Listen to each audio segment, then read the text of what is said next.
Okay. Hopefully we're live here.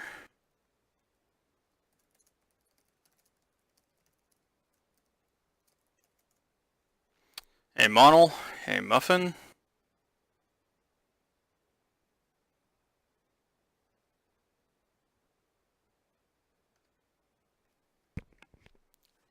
Is this, okay, looks like it's moving. Let me get all the details filled in. How's everybody doing today? Hopefully doing well. I myself had a, I'd say slightly busy morning, but I got quite a lot done, so I'm pretty happy with it. Thought I'd take a little break here, do a little racing.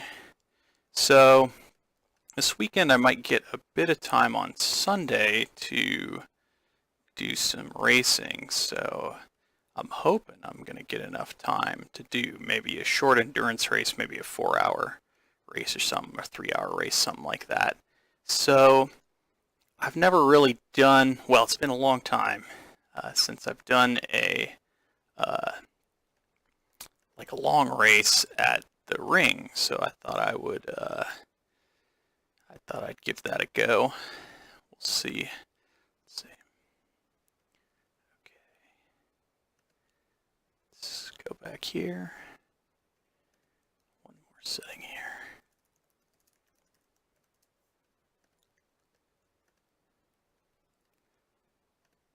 Okay.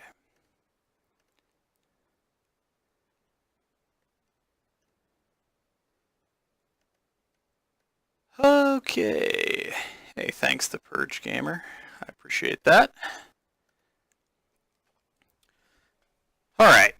Hey, Atomic Noodle. Hey, Hot Pockets. Hey, Gilo.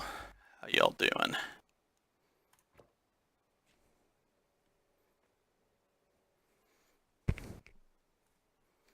Thank you, Monel.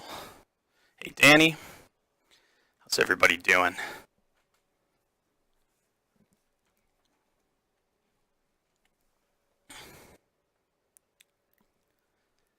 Thanks to everybody for hitting the like button. I really appreciate that. Helps me out.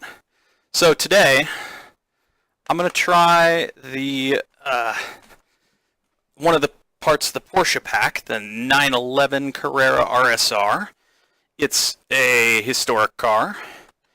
I haven't really driven it, so we'll give it a go. If I do an endurance race this weekend, I'd kind of like to do something historic where I can use the H pattern shifter. It makes it a little more interesting for me. So I think I might give a historic car a go. Yuri and I did do, well, we attempted to do 2 hours in the 911 or 917K, which is technically the wrong car for a Nurburgring endurance race. There is the other 917 non-K version that I could use, but yeah, I don't know. I was thinking more a GT car rather than a prototype. Hey Beagle, how's it going? Okay, so first time in the car. Let's check out what kind of options we have. No brake duct changes we can do. Can't adjust the ride height. Can we?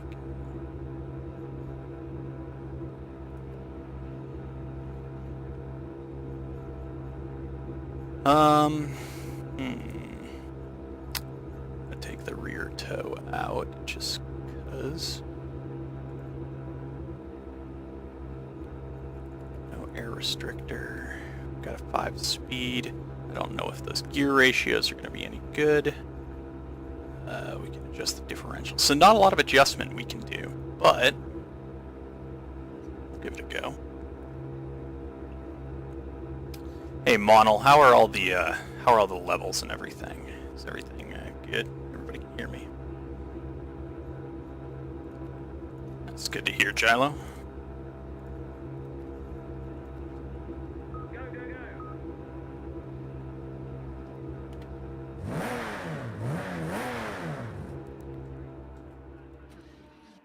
So we stall it.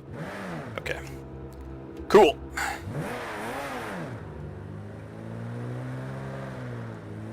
So right now I'm just doing a little practice.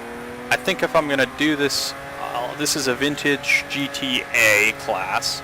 I'll probably do that, Vintage GTB, and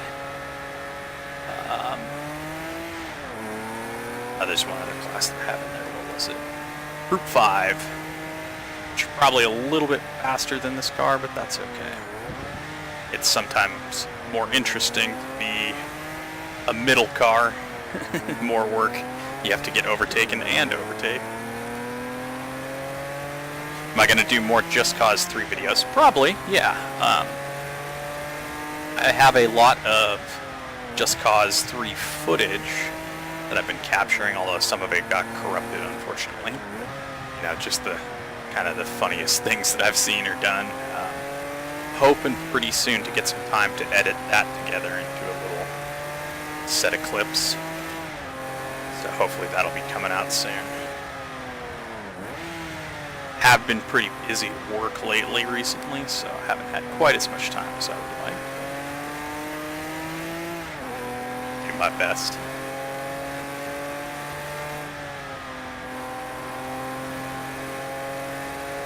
Alright, so this is my first time driving this car. We're using the combined circuit since it has a pit lane. Historic, I don't use the pit lane in it. Just the straight up Nordschleife circuit.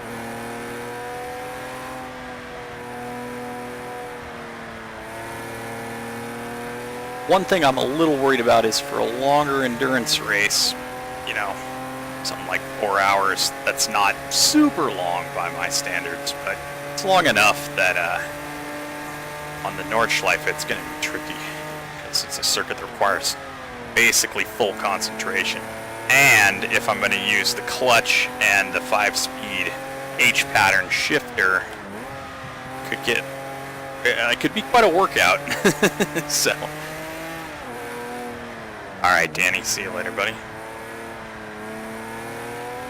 Oh yeah, for sure I'm doing more Forza Horizon 3. I have a Horizon 3 video of liveries that I want to put out here soon. I got to finish editing that. I got all footage captured.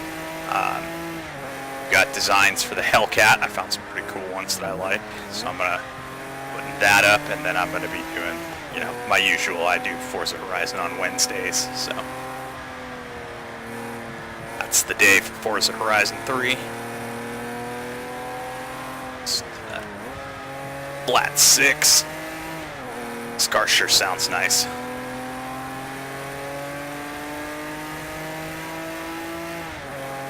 Oh no, I'm doing the Charger Hellcat. I haven't done the F40 yet. See, the thing about the F40 for me is that I'm not a, like, I like it in its original red. I think that's generally how I would drive it, so I haven't really looked at cool designs for that yet, but at some point.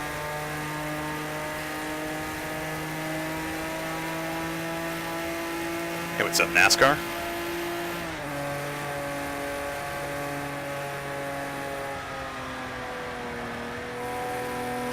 This car is a bit of a handful over the bumps right now.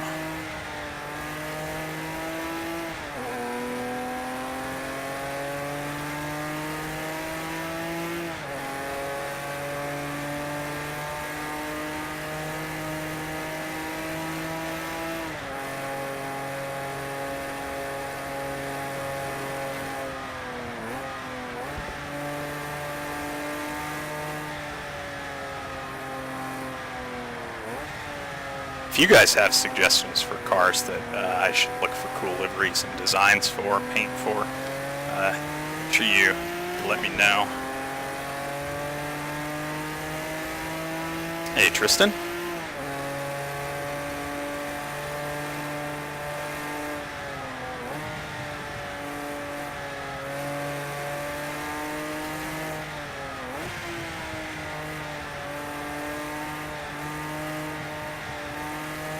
I already did the M4. That was my first livery video. Done the M4 and the Aventador so far.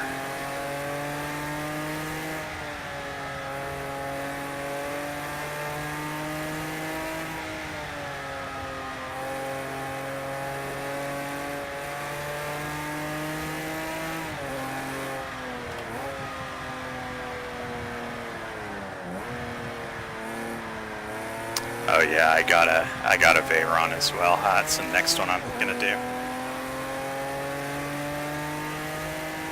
I don't have Forza Motorsport 6, unfortunately. And I'm not quite sure what Roblox is. I've seen it a bit, but yeah, there for sure will be more Forza Horizon 3, don't worry.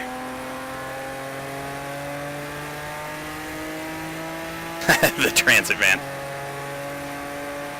Yeah, man, I got a M4 liveries video up. You can go search for it on my channel.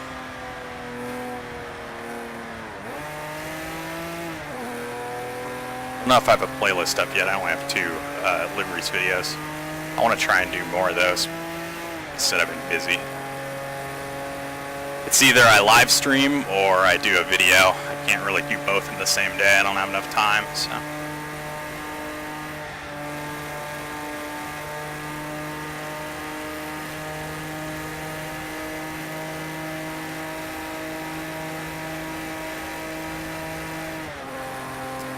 Seems like there's a lot of people that make Roblox videos, so I'm sure there's probably somebody out there who does it much better than I could. That's another problem, right? Gotta do what I'm relatively good at. Maybe let's say somewhat good at. I'm an okay driver, so.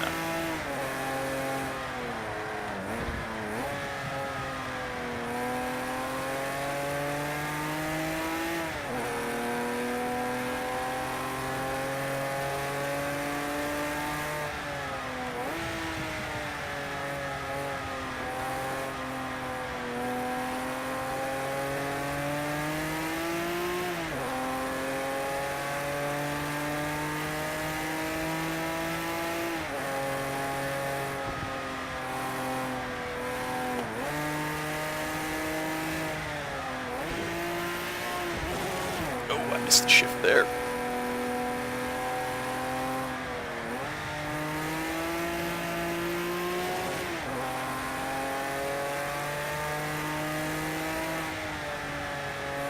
Getting onto the part of the circuit that I don't know very well. It all kind of looks the same.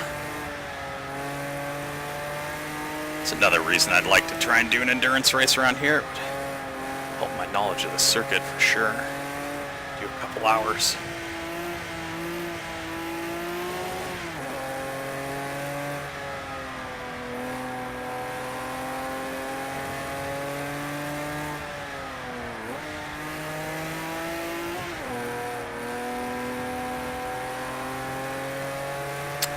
Hello, Julie. Tiny touch of understeer there. This car feels pretty good out of the box. There's not a lot we can do on it, so that's a good thing, I guess. Big question is reliability, durability, that kind of stuff. Those are the kind of things. Temperatures. Can't really adjust the radiators at all, so if it runs uber hot, then we're kind of out of luck. Longer race, at least. I suppose I could adjust the conditions to the car, but it's not. It's fun. Hi, Jordy. How's it going?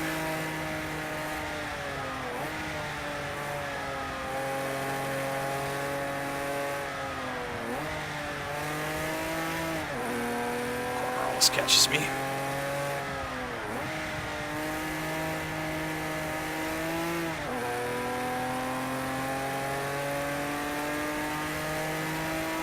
Sorry, I'm a little behind reading the chat here. Nurburgring and watching the chat aren't, they don't go well together. I either watch the chat and drive into the wall, or focus on the track and only get bits and pieces. Typical lap here in a 911, which 911? It really depends. Right now I'm in a historic 911, so I have no idea.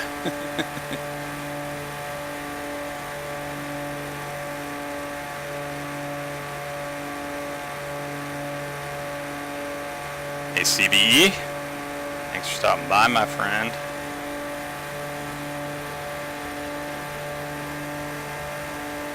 Oh yeah, guys, I should have put this in the description, shouldn't I have?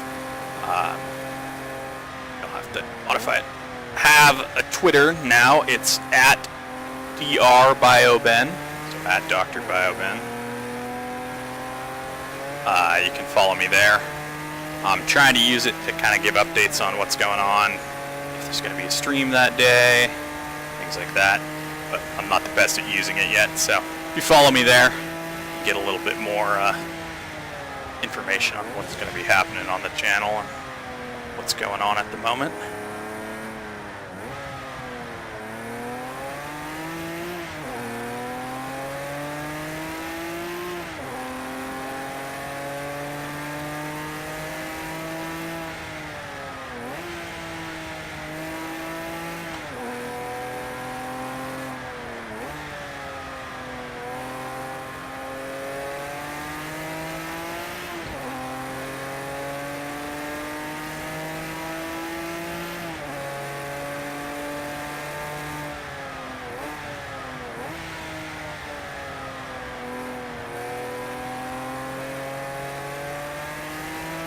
Not on Snapchat, not on Instagram yet. We'll see. I don't really know what I would put on there. So, I don't have one yet. I'll consider it though.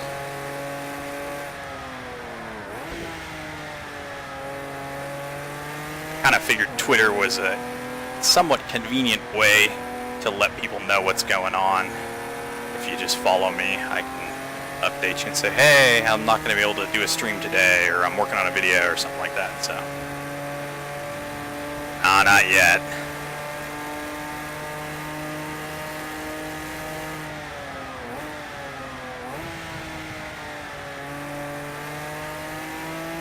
Well, if you got Twitter, you can follow me on Twitter, but yeah, maybe I'll catch up.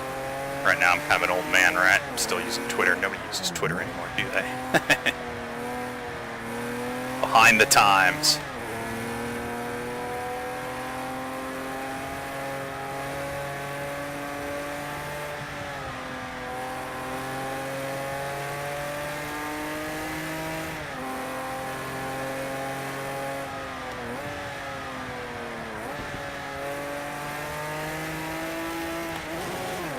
That shift.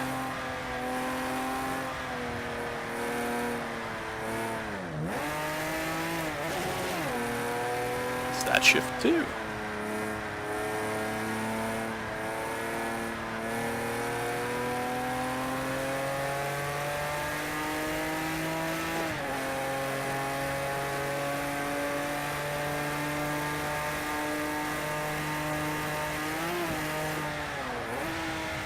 Need to adjust the gear ratio a bit. It seems like fifth gear is just a little too long, but then again, in a slipstream, it might be just about right. So here's where it gets a bit sketchy over the bumps. Might need to play with the damping here. That rear end goes there. As it goes over the hill, it gets a bit light.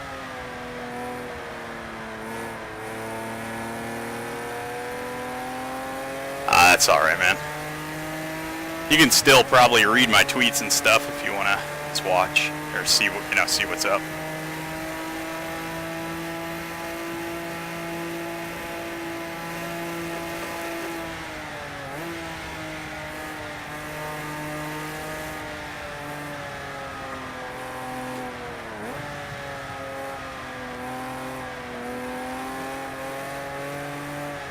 Foxhole here, bit of understeer on the exit. That was a bit power induced. I have to say I'm not a 911 expert. They drive slightly different than your other front or mid-engine cars. That rear engine way back there.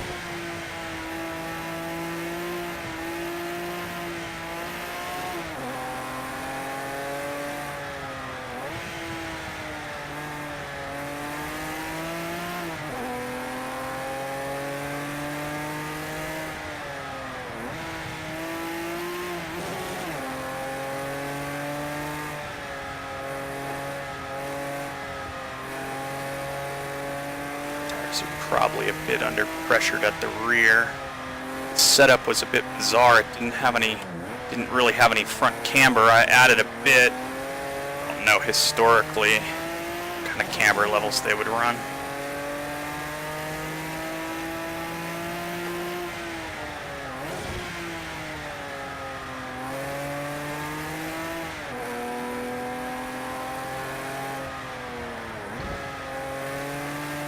Yeah, I'd say for me, I think Project Cars 2 is one of the best values out there. R Factor 2 seems to be very accurate. I want to try and encourage people to use, not use the term simulation versus arcade. Everything's a simulation, in my opinion. A simulation, right? It's just it's a facsimile of the real world. It's really more about how accurate the simulation is, and to some degree a real accurate simulation is cool, but it might not be very fun necessarily, so you have to factor those kinds of things in. Like Forza Horizon 3, yes, it's a simulation, it's not a very accurate one for sure, but it's a fun game.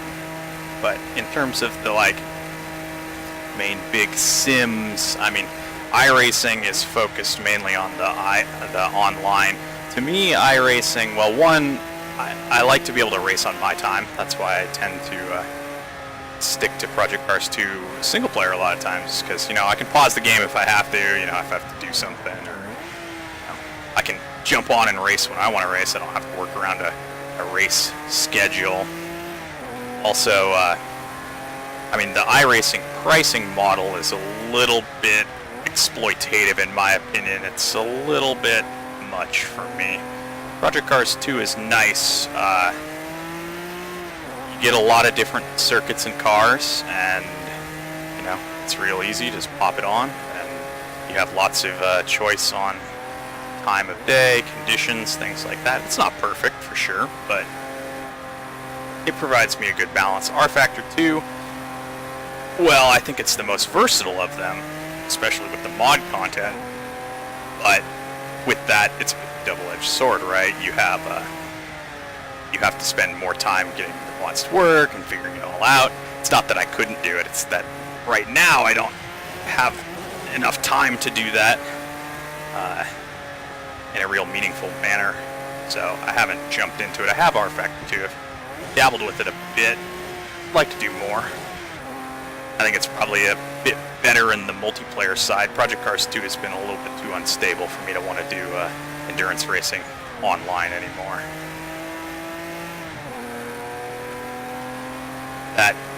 With that, Assetto Corsa seems to be a pretty accurate simulation as well, but it doesn't really have time of day differences and stuff like that, so I find it less appealing for that from an endurance racing perspective. But yeah, it's ultimately personal preference, right? And they all have pros and cons. Oh yeah, I've heard some good things about Race Room as well. Again, the online competitive nature of that is a bit harder for me, just because I don't always have a set schedule when I'm going to play, and I don't like queuing for random lobbies and stuff like that. Jumping into a random car and stuff like that. So I don't know. I don't always, but it might be interesting to try.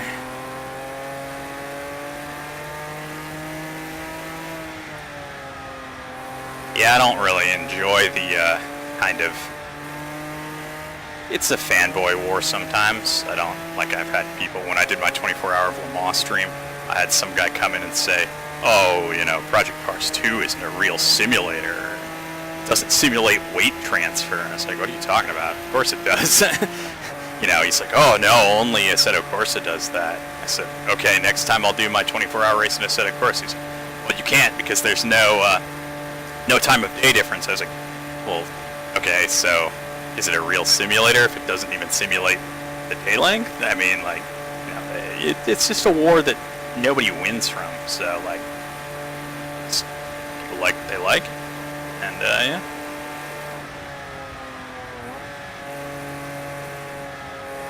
It doesn't have to be combative.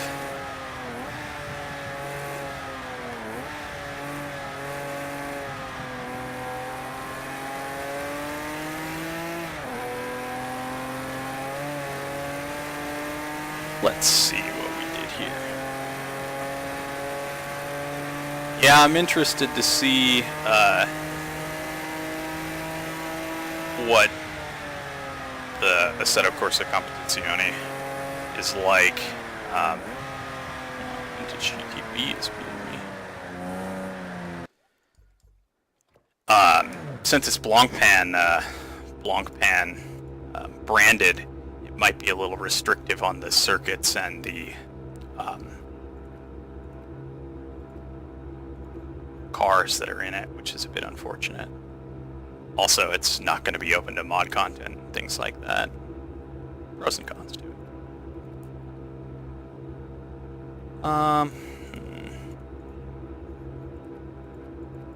That's as much campers we can put in there. That's a bit odd. Why would we have it stiffer in the front? This is a 911.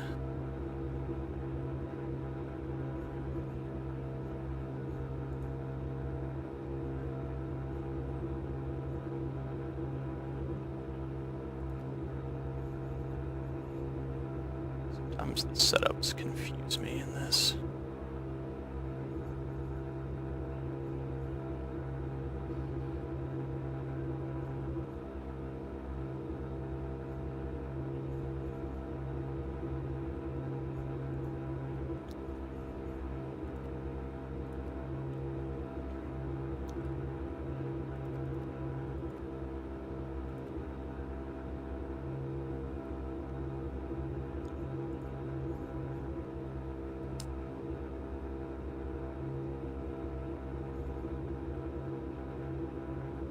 I probably won't get Assetto Corsa Competizione until I see kind of what's in it.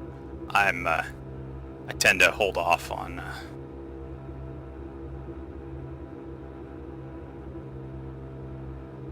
yeah, I mean, we'll have to see what kind of stuff comes with it is really the ultimate question, right? Like,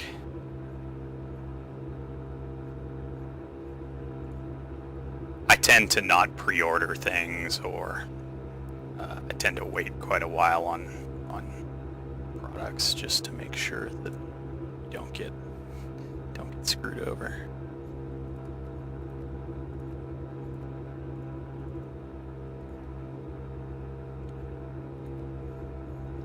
Well, okay, so the Stig is beating me. Bunch of vintage GTB cars. Not the slowest. Group 5 is very quick, it looks like. 8:40 was my time. 10 minutes, I'm pretty slow, aren't I?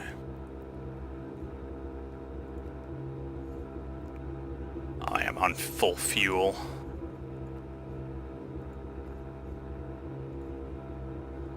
Let's see if... Okay, so we did capture data, that's good. I'm running the profiler on my laptop here just to gather some data on fuel use and things like that. Let's back the fuel off.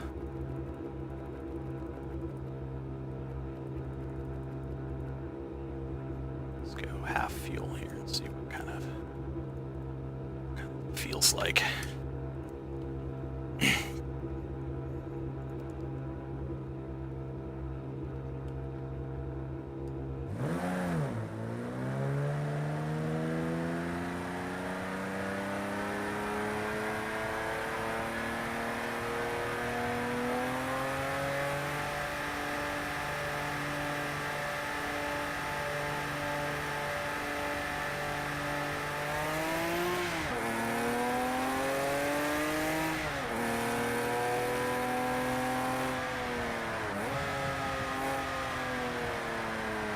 That being said, I'm not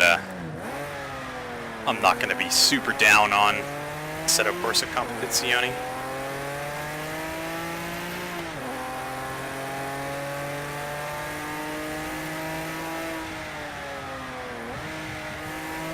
What? Sorry, man, I'm not quite sure what you mean.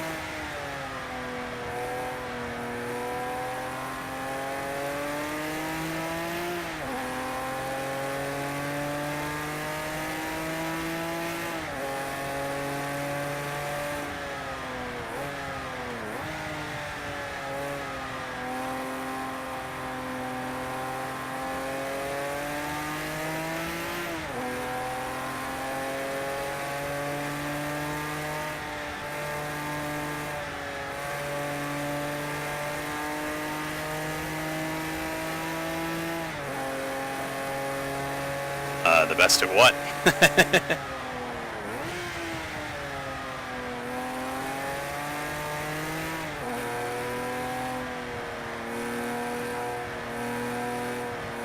Don't have enough data to say that you are the best overall ever.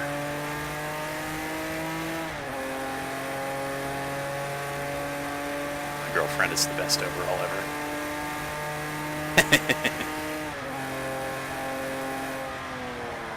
Diplomatic answer.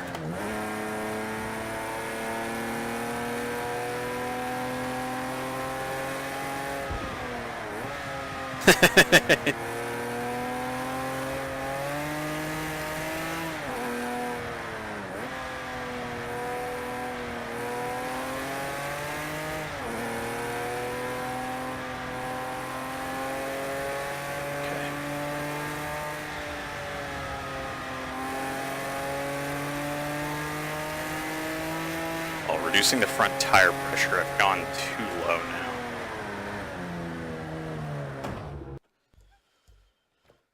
Okay. I mean, it's a question of how quickly are they going to get up to pressure. Then will they go over is the problem once they get warm. Let's try this.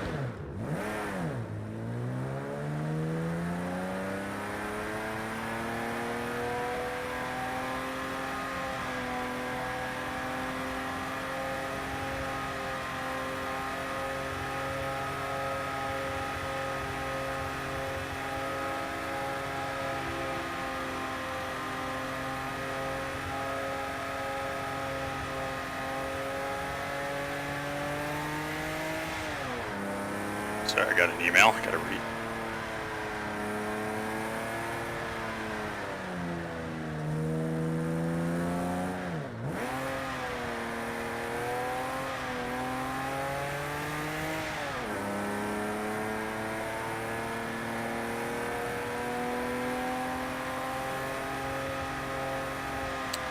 Excuse me 1 minute.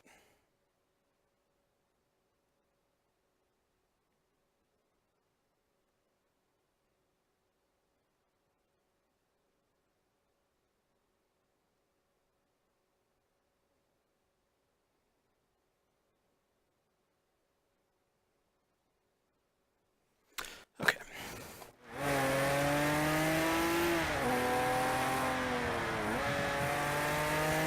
Yeah, some of the rally drivers are nuts.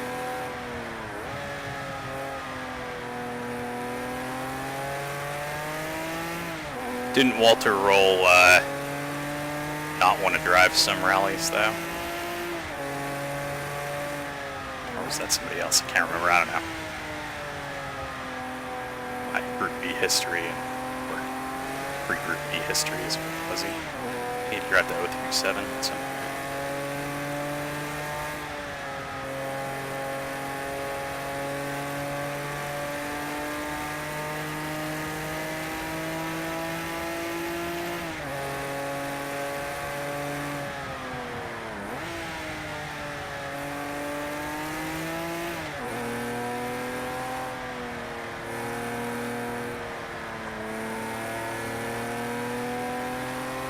Oh yeah, that's right.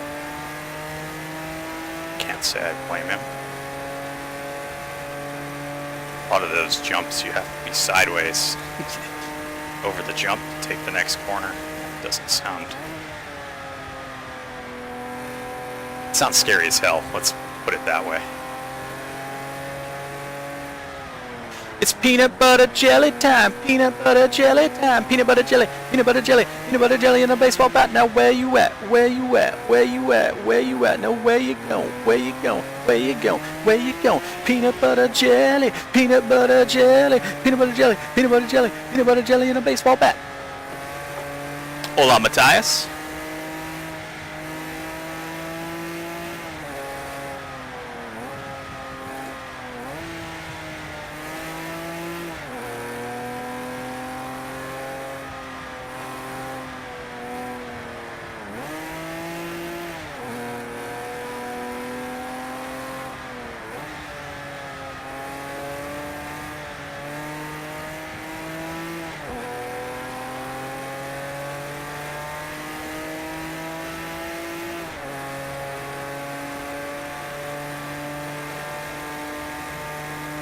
Cars coming up behind me, gotta be careful.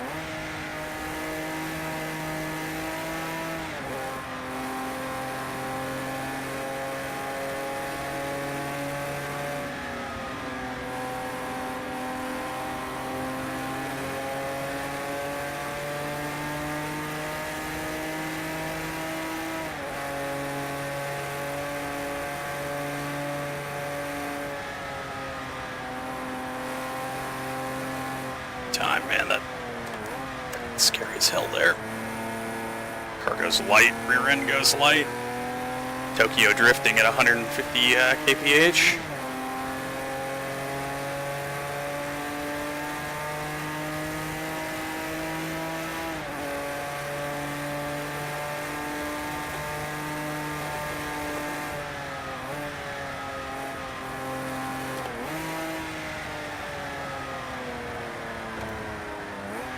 Understeer is real.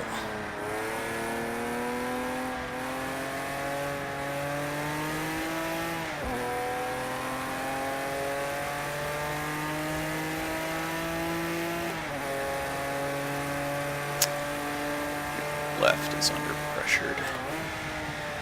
So is the front left. Potentially front right. Brakes are not up to temperature either, unfortunately.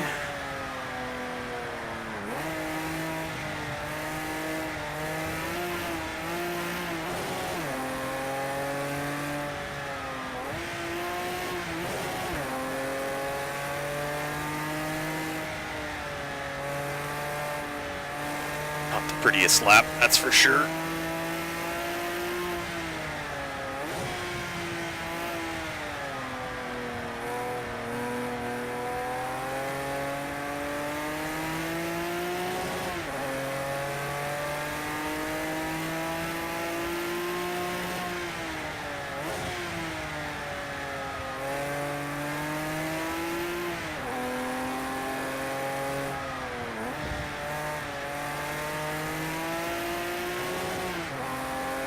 It's not the fastest car in the world, but it's fun. A place like the Ring, it's still challenging to drive.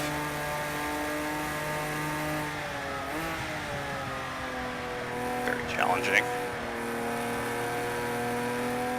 Suspension isn't the happiest over the bumps, so it's a bit of a handful. There'll probably be some moments if I do a longer race.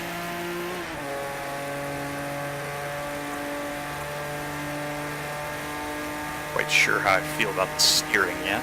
It's quick enough for me or not. It's probably about right. Let's slow it down a bit. It doesn't quite have enough power to really pull up the hill here, does it?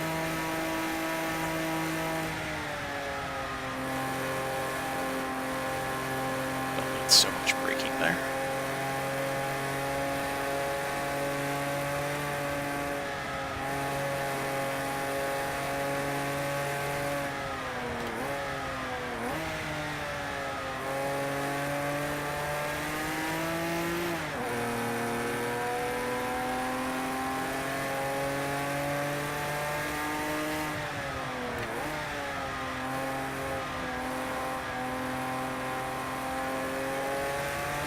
So it's such a bizarre corner to drive through. Don't need as much steering input as you think. Don't tend to drive on banking all that much, so.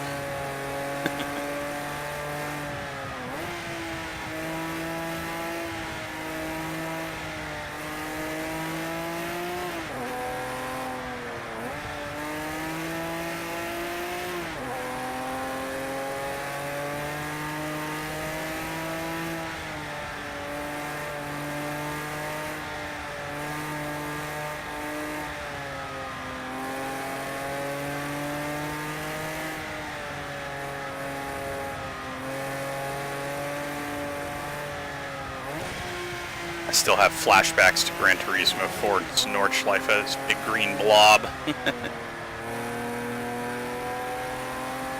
should give that a go at some point here.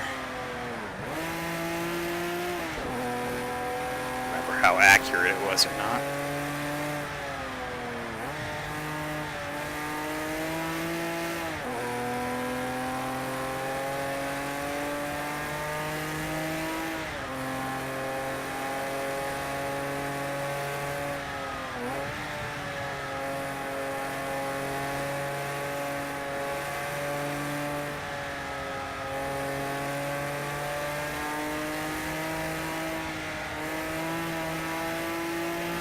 Nice.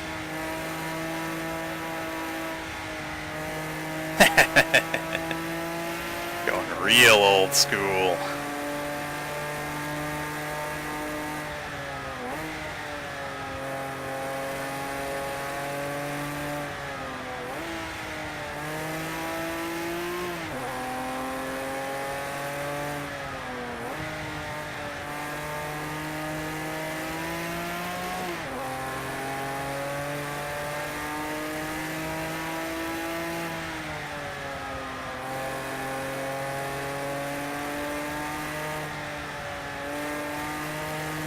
GT2, that'll be a real green blob, won't it?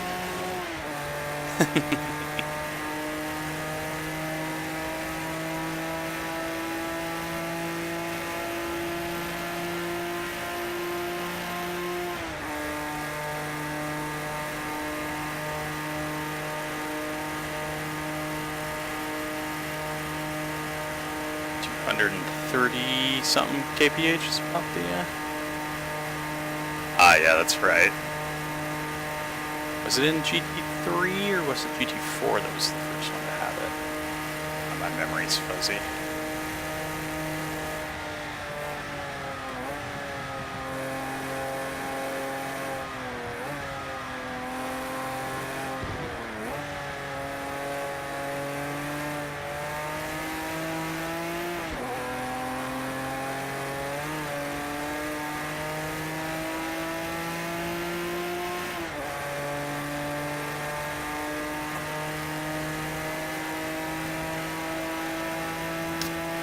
That's right.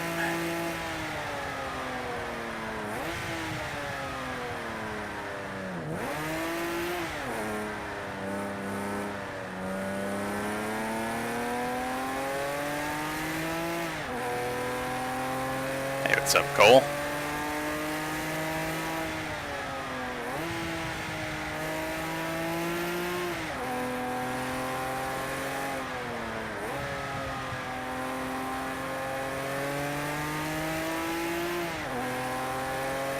Hop Rockets.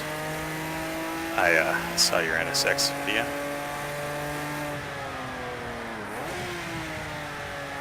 Yeah, haven't played any Fortnite ever yet. Kind of interesting, but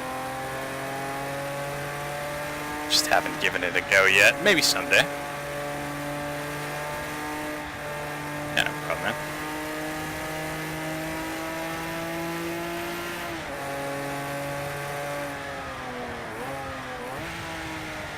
I've never played Fortnite before, so I don't know if I can play. Probably could attempt to. I have no idea if I'd be any good at it.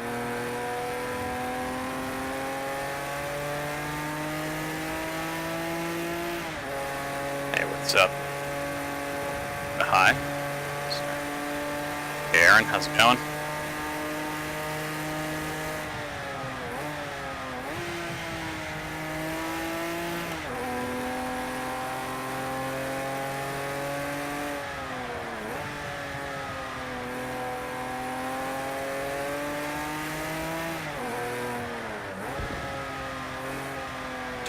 Too early there, didn't I?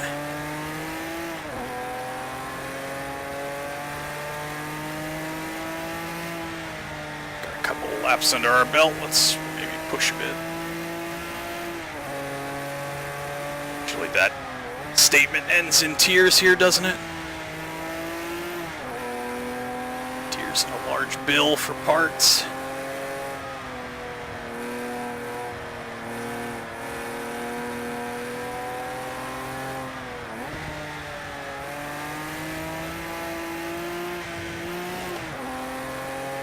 Or they harvest you for parts.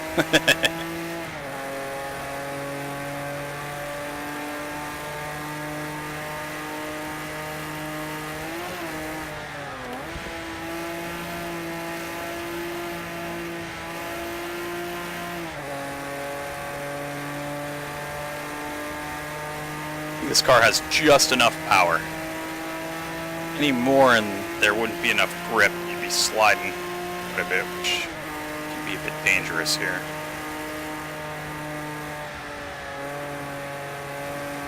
Not sure if that's just lift off oversteer, or if it's because of the elevation change. I tend to lift there. Maybe I shouldn't lift so much.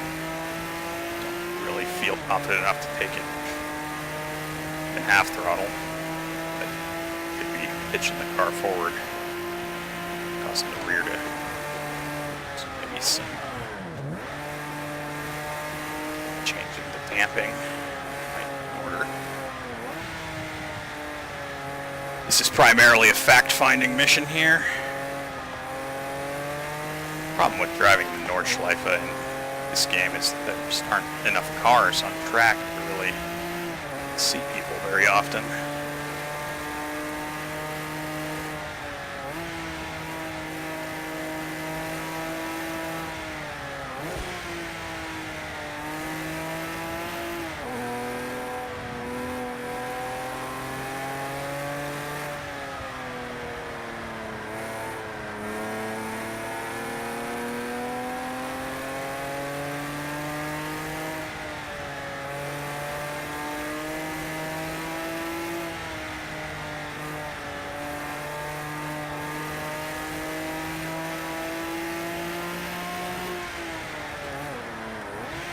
Shift there. Do I use OBS?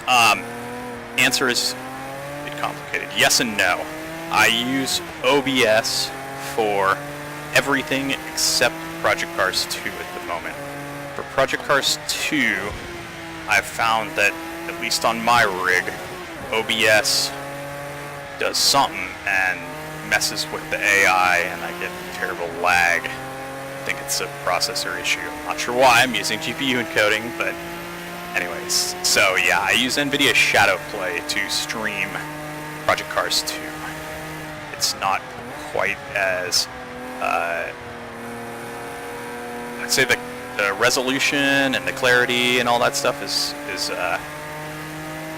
just as good, if not better than OBS, but the kind of flexibility of Shadowplay is not as flexible as OBS. You can't really add many elements and things like that, so it's a little bit more of a pain, but it's kind of what I have to do, unfortunately. In the future, if I, make a bunch of money or something like that someday, I'd like to build another PC that I could use as kind of the stream PC and then somehow capture the video from the game PC.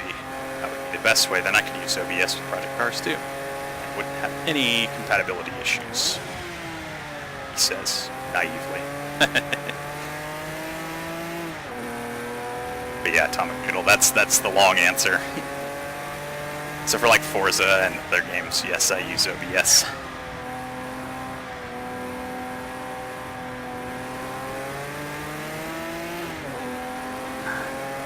Got that Datsun behind me.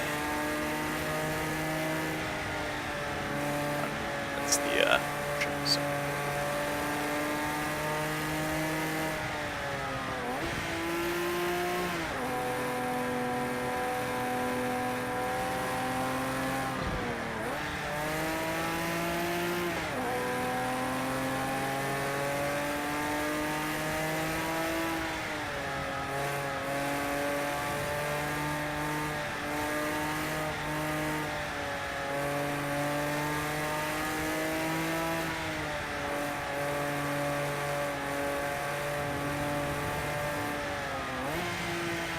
place to get understeer.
watch the revs well enough there, so I got a kick of understeer when I declutched. It's not uncontrollable, but not necessarily fun either.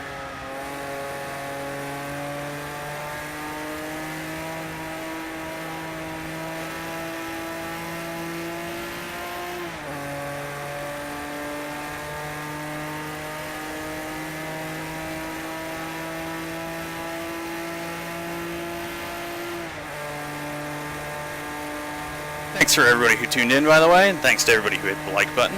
Seems like quite a fair number who did that. Helps me out. Really appreciate it.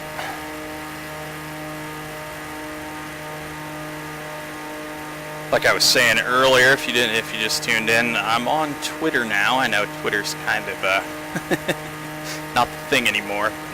It's at drbioben, so at drbioben, no spaces. I should probably include that in the description or something. You can find me there. I tend to, well, I just started, so I don't have a lot of tweets, but probably going to post mainly about what's going on with the channel if I got a live stream coming up, or if, you know, there won't be a live stream that day, just so you don't have to go, hey, is he going to actually stream or what? My schedule's a bit all over the place right now, so.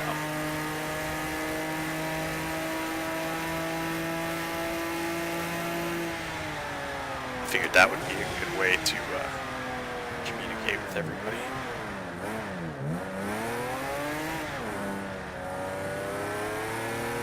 Clutch downshifted there.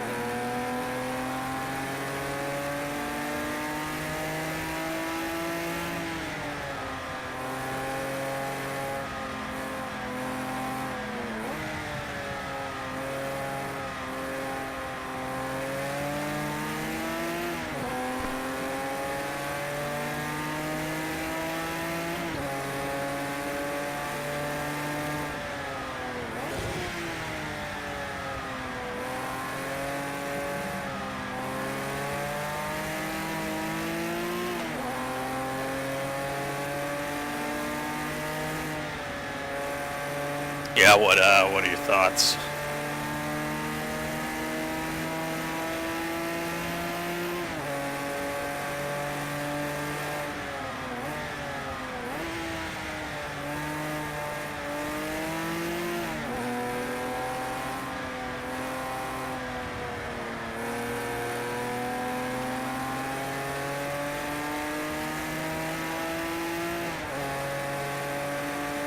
Solid choices,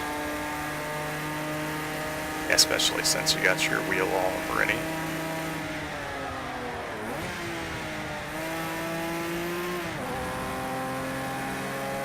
Hey Jason, how's it going?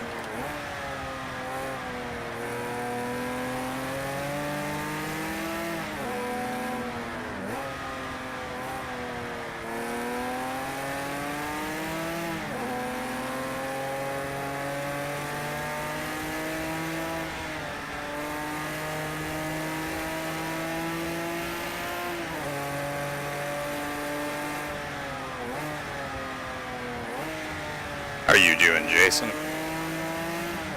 Everything's going well with you?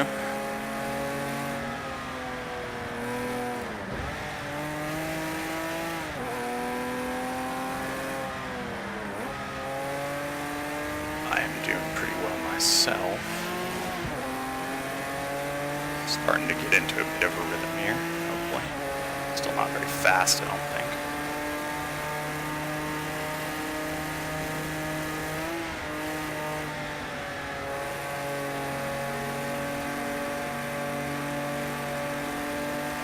Lift a little less here.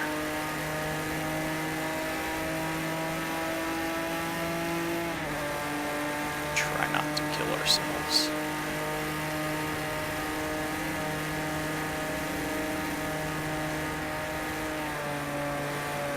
No, it's not lift off oversteer, that's for sure.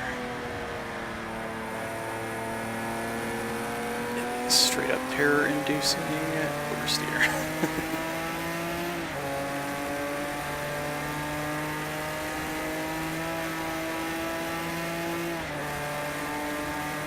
So far, I think that's about the scariest corner there in this car so far.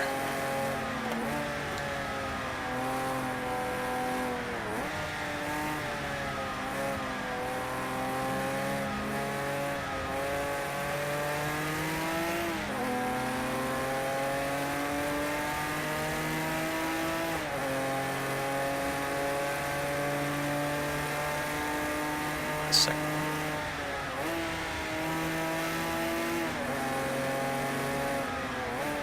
Jag is off the circuit. Still faster than he was.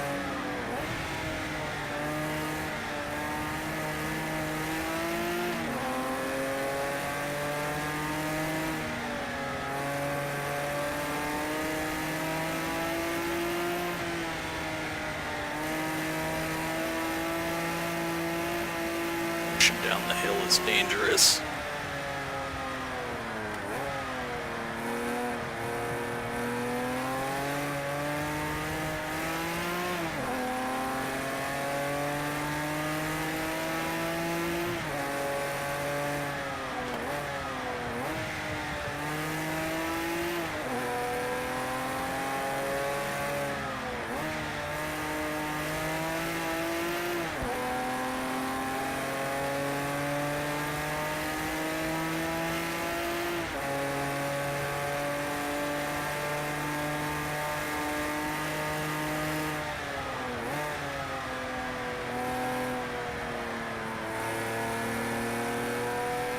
Almost been going for an hour.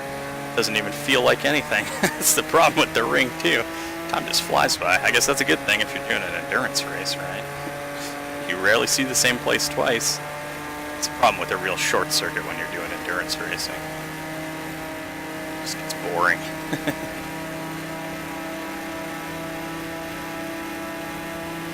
Way more powerful than us, aren't they?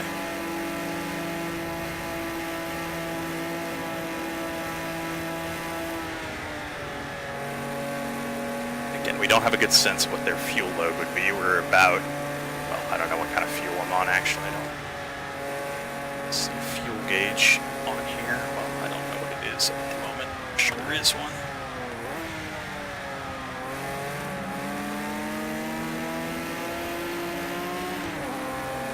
Struggled for a bit of grip there.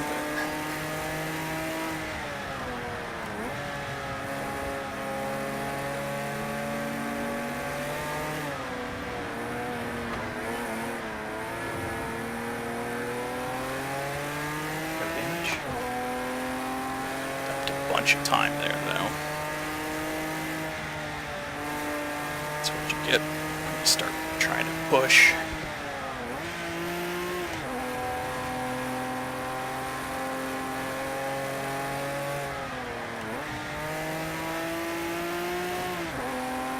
Do have the AI on like 95, so they're probably quite quick compared to me. So I'm a noob.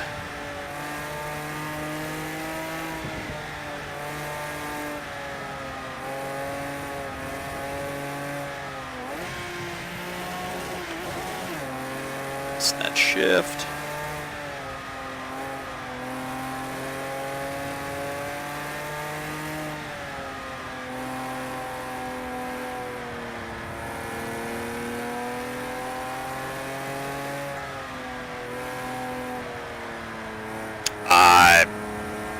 Varies, Darren. Varies by car and by track. So like recently in the career mode, I was doing the Radical Track Day A Sports Car Lights series.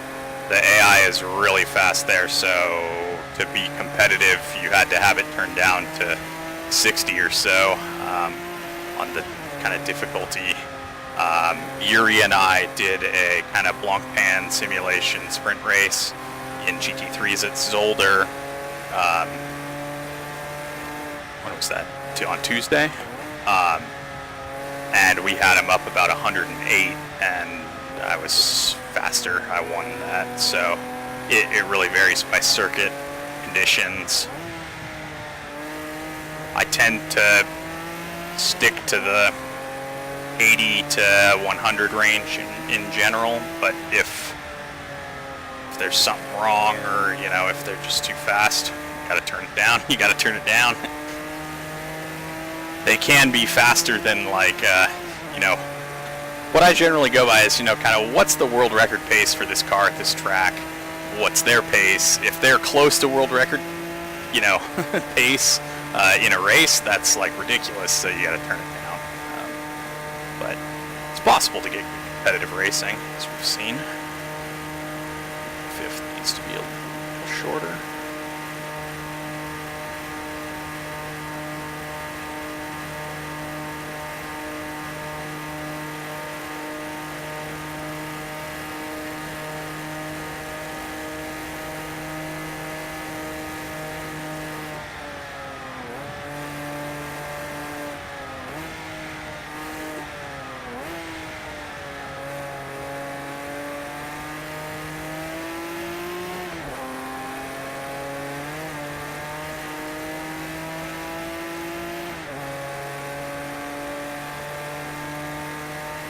Seconds down there.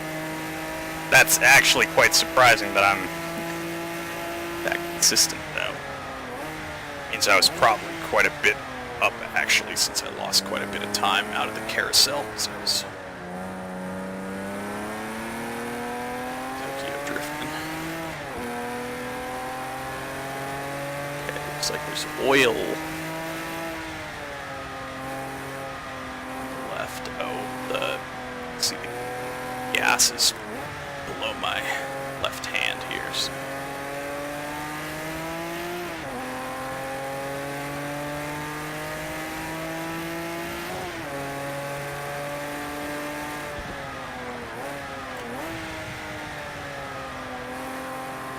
It's not very informative, is it?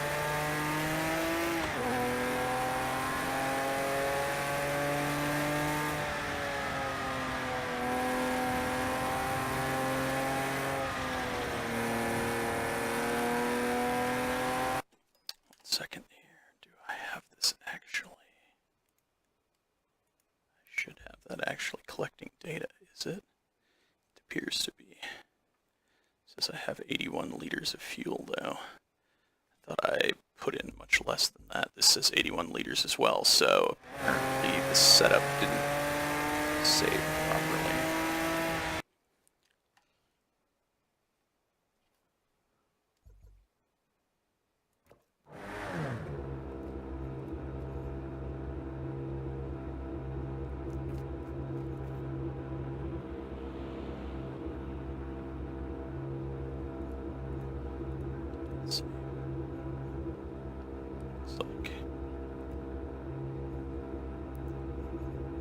But the fuel load.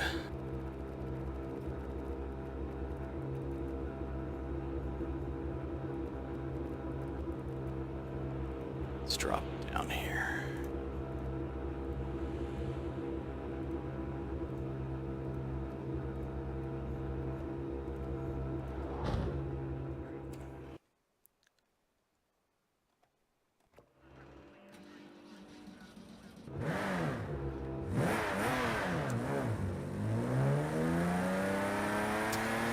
That's probably why I was not any faster. I was confused why if I was on lower fuel I wasn't going at least a little quicker.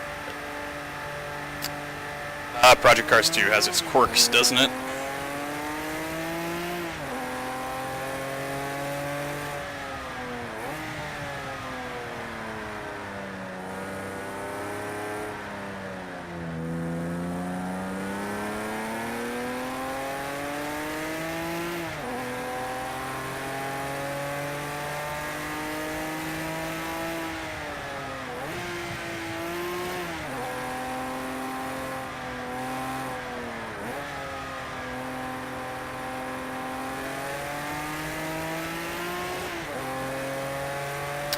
Alright, Hot Pockets, see you, buddy. Thanks for tuning in. Greatly appreciate it.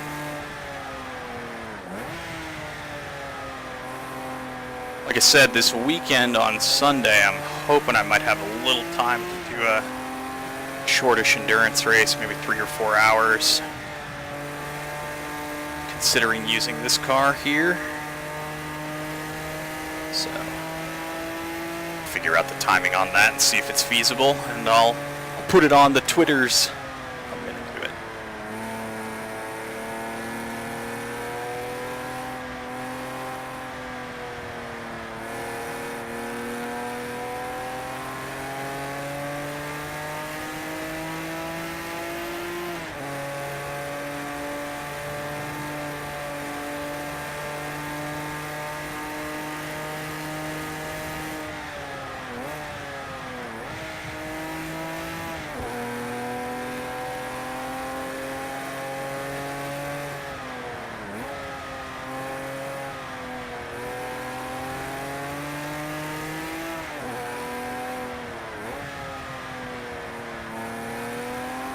other thought was maybe like a 1000K style race at the old Hockenheim ring, maybe in like a LMP 900 car like the Audi R8, LMP 900, but not now.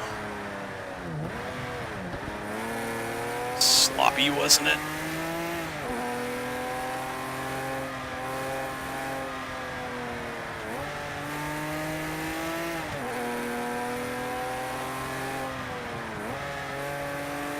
Or I suppose I could do 1000K, but in a prototype, I don't think you could do the Nordschleife really. You could maybe do the pre-circuit.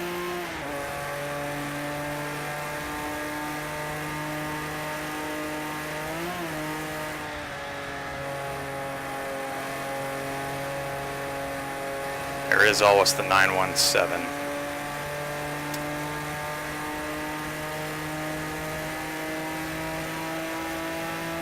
So that would be quite a lot of work. I think it would be a bit of a handful.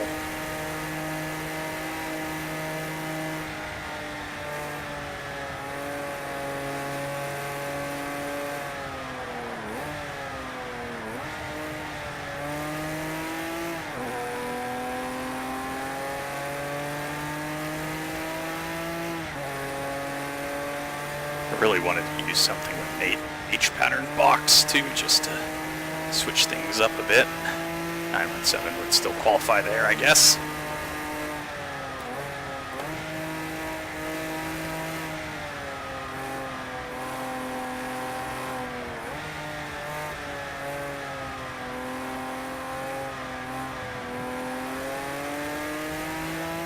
Turn that through the foxhole there.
Pulling a bit better up the hill with a little bit lower fuel.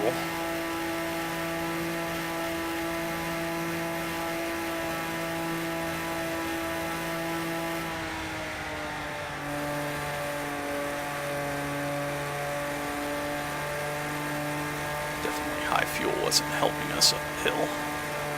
Quite enough power in the flat six.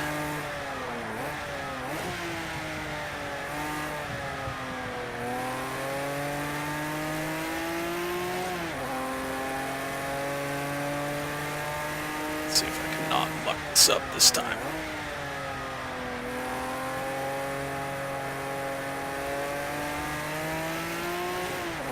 Not too bad.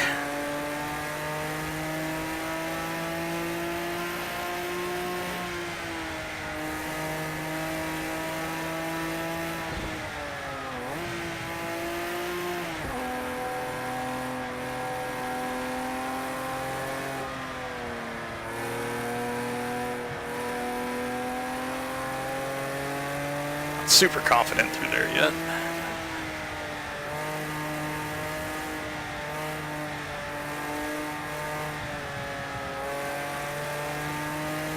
slightly better memory of this section. This one always catches me out. That's right.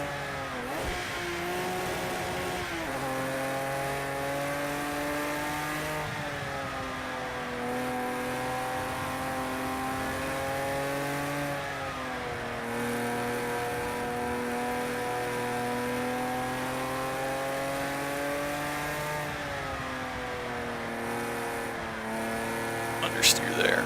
Maybe you want to go into second. I'm not quite sure. Trying not to downshift as much tends to kill him. Before the jump there. That would be a good idea.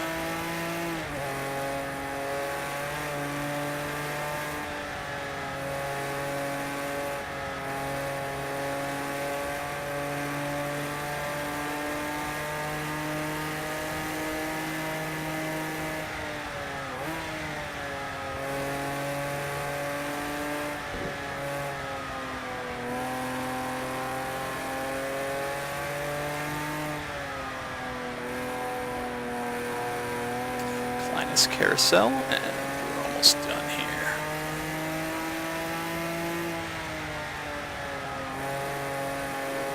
That's close. Close on the exit there.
Missed it. Damn.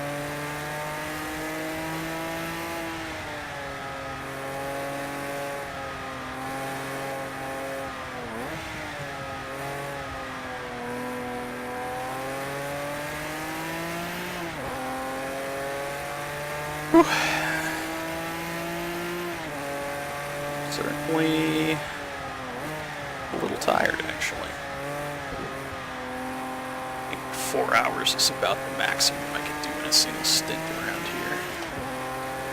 And that would be pushing it, wouldn't it? There.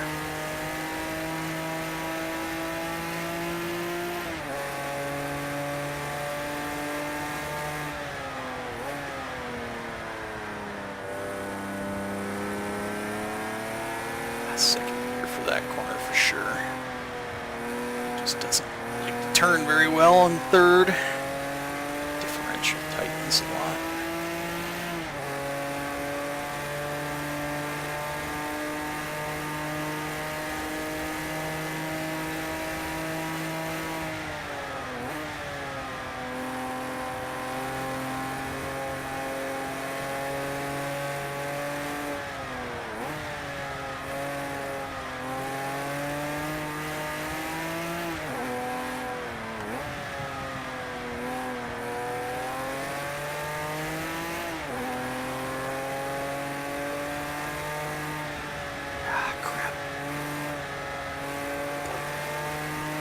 Stupid tire pressures instead of watching the track. It's always a problem.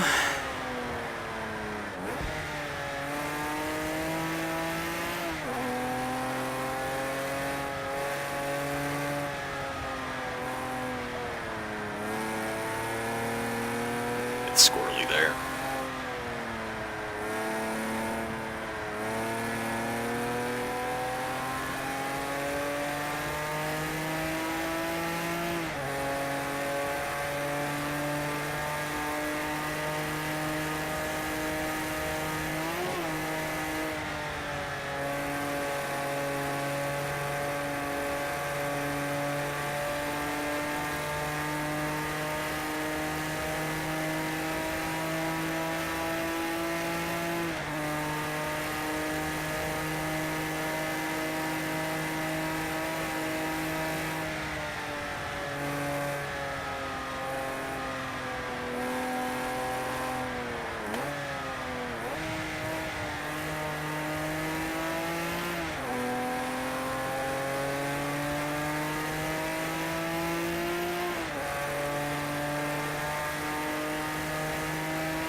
Felt good there.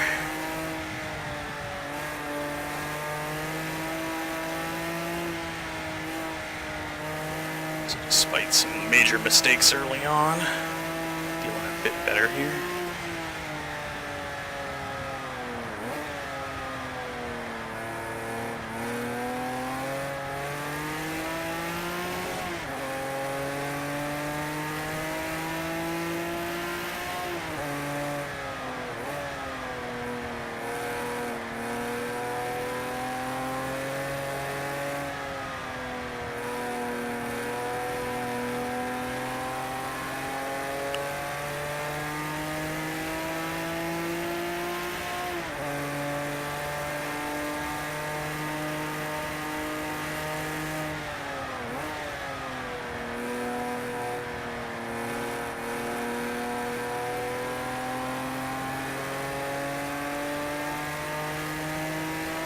I'm not sure they changed the tire model. The patch notes didn't seem to indicate that they changed anything in the tires. I know they updated some of the like GT3 tires, their working range to work in colder conditions, because like when it was really cold, it was impossible to get any temperature into the tire. But yeah, no, I haven't really noticed it much. I mean, the tires vary between cars, so if you're driving different types of cars, maybe that's what you're feeling. But yeah, no, I mean, business as usual.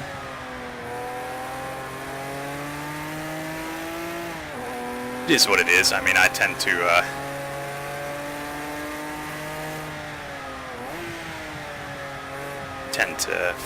feel that the biggest problem with the tires in this game is the working range of temperature tends to be a little off.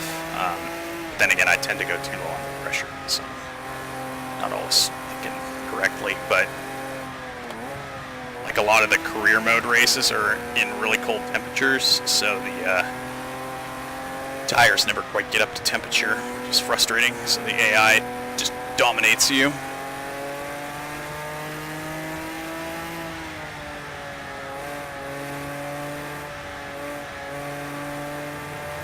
They did rebalance the AI a bit, I think.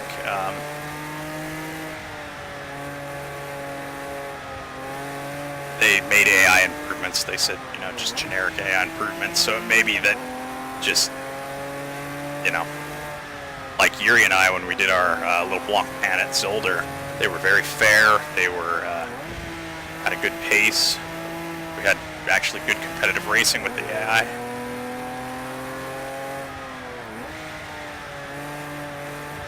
Oh, the 488 Challenge uses a different tire compound than GT3.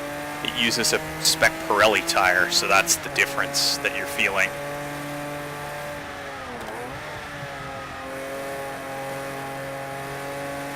They don't use the same compound as the GT3 cars. The GT3 compound, I think, probably provides a little more grip. I definitely felt that the 488 Challenge was quite understeery, but had a lot of on throttle power oversteer. So if you swap between those cars, that may be part of the feeling.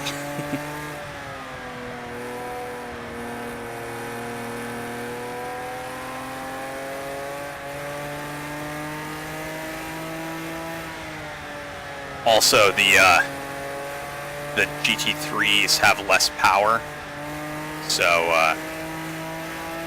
they're going to apply it better.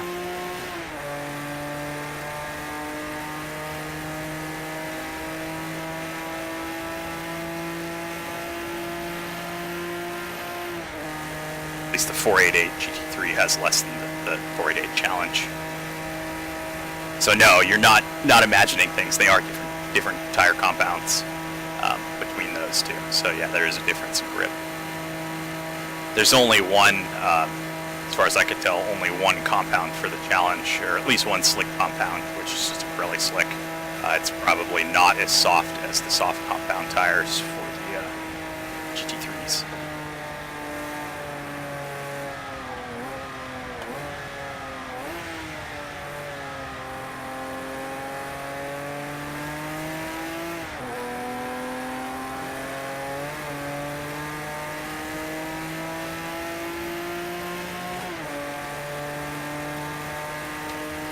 My experience was it brakes kind of sucked in the 488 Challenge. It seemed a little weak.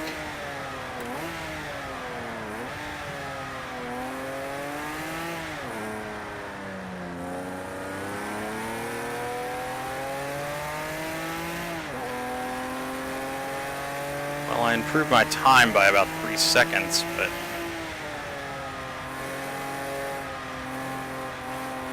dog woof.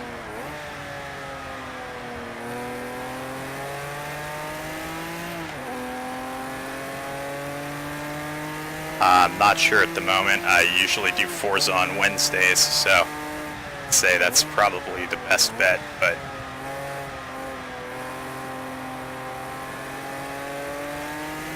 after I finish here, I gotta go do some work, unfortunately. So.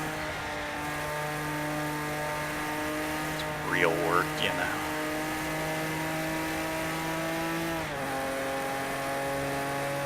Oh yeah, I got them up to temp, but it's just the problem is the car can achieve very high speeds because of the high power. So I was braking at like a GT3 braking distance, and it's too much for those brakes, and the speed it can attain was the thing. But yeah, getting them up to temp is definitely. The other problem with the 488 Challenge was it ran really, really hot, in my experience. Had to open the radiator quite a bit. Doesn't seem like it's an endurance car, that's for sure. But it's a little more. I don't know if it's running ceramic brakes. I would assume it is. So yeah, getting them up at a higher temp, they will work better. It wasn't quite as, at least in my opinion, it wasn't quite as good at braking. It wasn't bad by any means, but it was just different. I think is the better word to use for it. My initial response to them was these are weak, but yeah, you're right, once you got them up to temp, they were a bit better. I haven't done too much driving of the 488 Challenge. It's kind of like the Super Trofeo Lamborghini.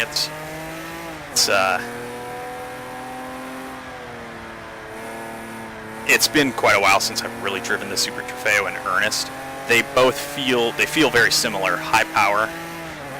They tend to be, you can't adjust as much on them, which It's good and bad, I guess. They're ultimately a spec series racing car, so they're not like competing against other types of cars, so you don't necessarily need to adjust to be as competitive. You mainly adjust driving style. They both were very understeery out of the box. The Super Treo was quite understeery in my memory. And initially the 488 Challenge was also. They're comparable, but I mean, I don't know. They're both pretty high power. I mean, they're one make series, right? So you really only compare them to themselves in a lot of respects. I know some series, like Preventic stuff, allow Super Feo cars in the 24H series, for example. But I don't know what it takes to convert between the GT3 and Super Feo or Ferrari Challenge. Yeah, so Yuri and I tested that, and Monel actually. We tested it at Imola before we did the 12-hour there, and Super Feo was quite quick. It's not a, well, yeah, I mean, it's pretty quick. I'm not sure if it's faster or slower than the Ferrari, to be honest. I don't know what the times are.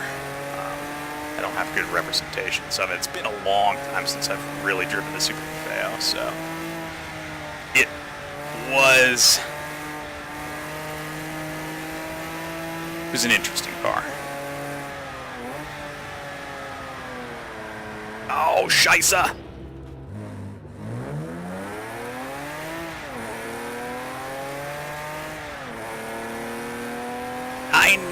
Nine.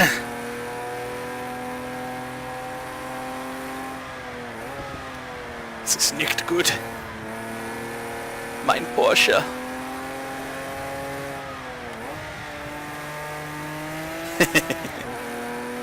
Talking and driving. Actually braking in the wrong point.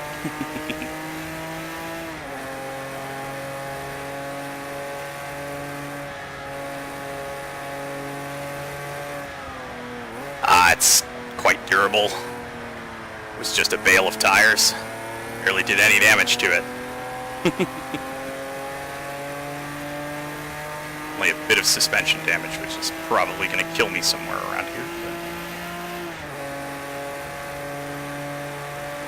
I had a feeling that would happen at some point.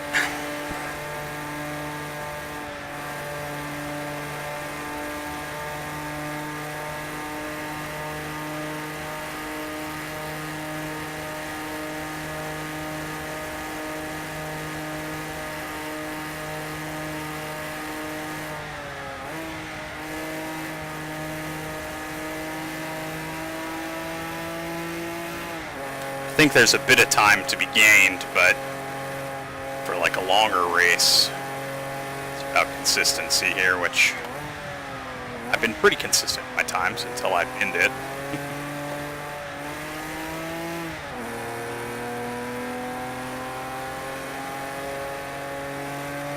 It'll buff out.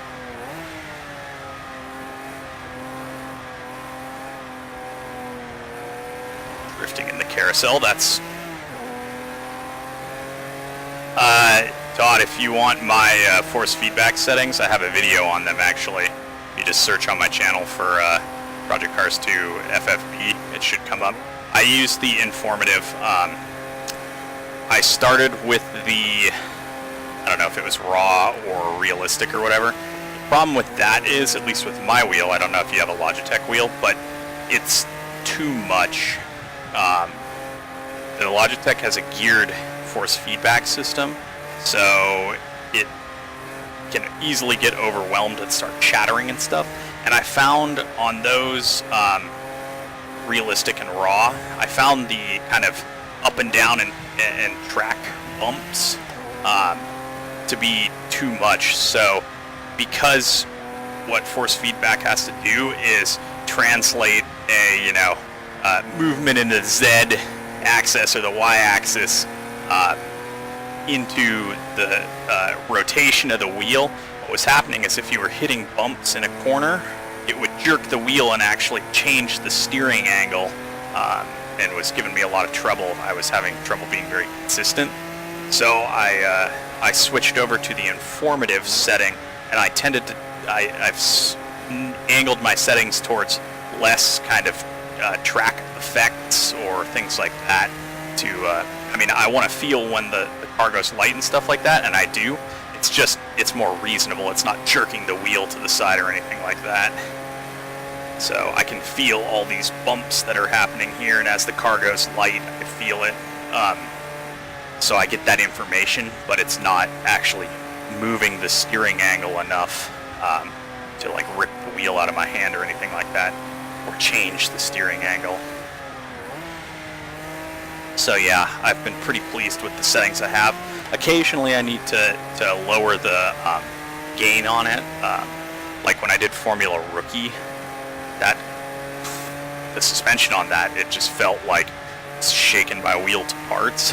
You know, like just and so I turned the gain down a bit, but overall the settings I've been using are pretty good. So yeah, I got a video of them up there.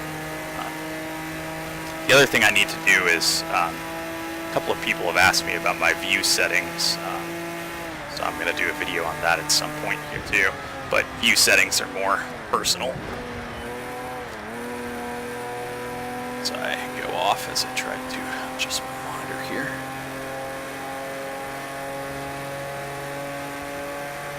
I run 1440p monitor, so I can have a bit more field of view in it. A few more pixels helps out. I tend to actually not run a high FOV angle. It's only like 80 or something like that, but I back the camera up quite a bit so that I don't get too much fisheye. But I can still see quite a bit. Since I run a single monitor, I like to have a wide view. I know a lot of people like to put the camera up like right next to the windscreen or something like that, but I like to be able to read the dials as well, especially like in a car with a Motec display.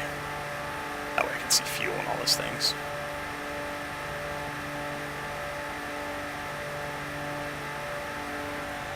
Nice.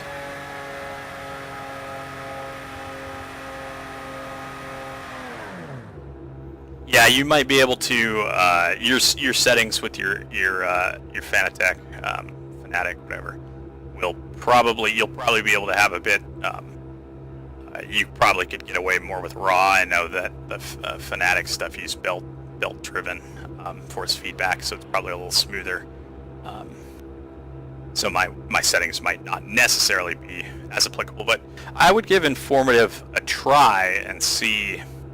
It is what it is. It's informative, but it's not like tiring you out and not, you know, unrealistically jerking at the wheel or things like that. I find it, yeah, I mean, it works for me. It's basically my pitch for it.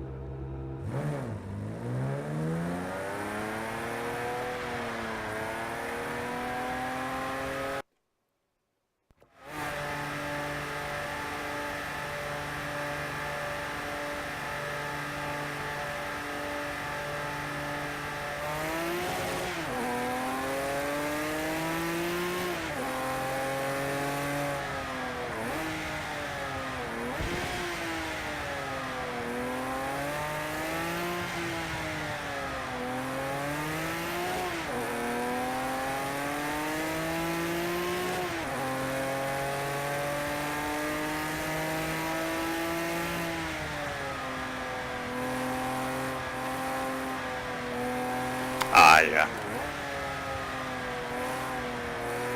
I mean, your gear is far better than mine.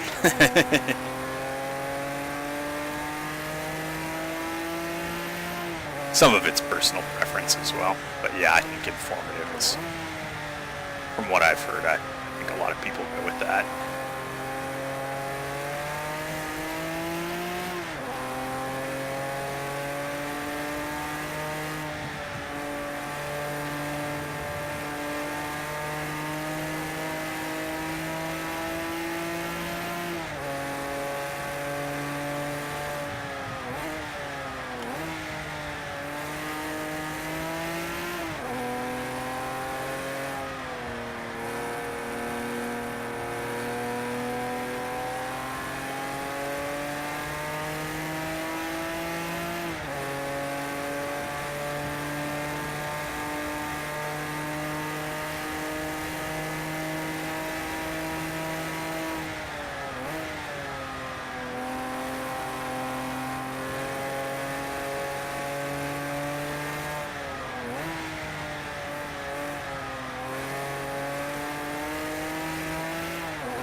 Yeah, I've heard it is pretty impressive. Yeah, I know. I would love to, but at the moment I'm in between jobs, so got to make the money last as much as possible, and probably roughly $1,000 on steering wheel is well, that's a couple months rent around here, so it's a bit of a tough sell right now, but in the future I probably plan on it. I mean, the thing is, like, so I'm a scientist, so when I was doing my graduate work as a PhD student, like, I didn't really have time to do much sim racing, so I had my G27 set up and stuff, but just didn't have time to use it, so I don't want to buy a big expensive wheel and then not have any time to use it. It's the big thing. I really need a good mounting solution is another thing that I would like to sort out at some point. But yeah, I've heard the load cell's really awesome. The brakes on the G27 kind of suck, to be honest. The brake pedal is not very high resolution. Ah, bugger. Foxhole bites again.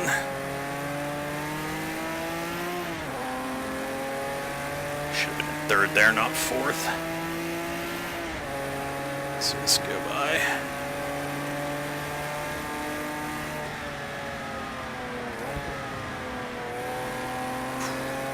Past on the Nordschleife.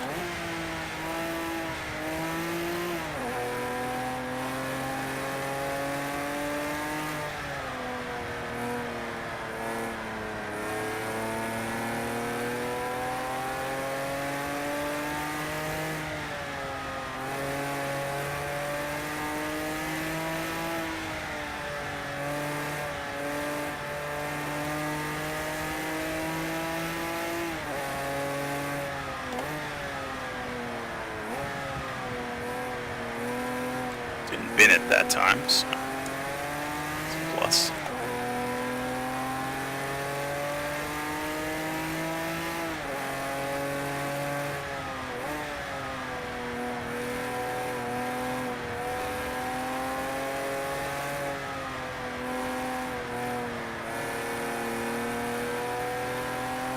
Setup feels a bit understeery, but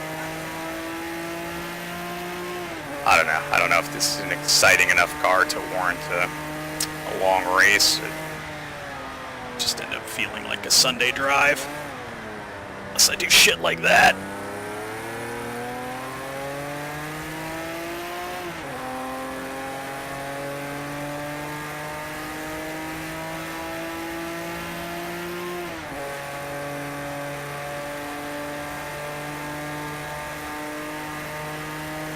The other thing I do actually quite like about the G27 is it has a lot of buttons easily accessible. I know the G920, they did away with the whole button panel on the H pattern, which sucks. That's like a significant number of buttons that you lose. So for like simulator type games, even this, I like to have a lot of buttons for all the different controls. So some of the higher end wheels and rims don't have a ton of buttons.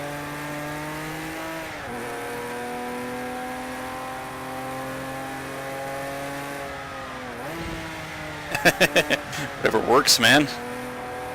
Mine's a old wooden chair I requisitioned from work, and a Walmart folding table.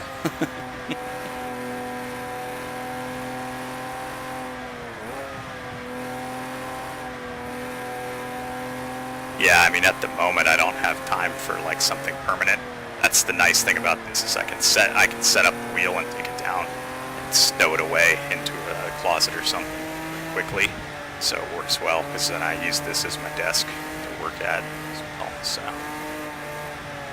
having that capability is more important to me than a permanent setup. It does lead to some weirdnesses where I'm like, okay, last time the pedals weren't this far out, or shit like that, but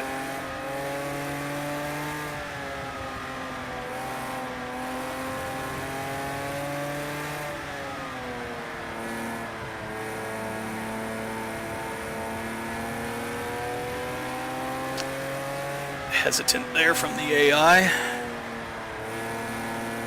Oh yeah, this is pretty understeery now. Oh yeah, I've been very pleased with it. It's lasted, I've probably had this at least 6 years, probably almost 8 now, and I used it for my 24-hour race. It didn't even... That was the other problem with like the raw settings and really high gain on the force feedback. So my wheel got really, really hot. All the effect force feedback. So informative really helps it run cooler. I was quite worried about it, whether it would last a full 24 hours or not.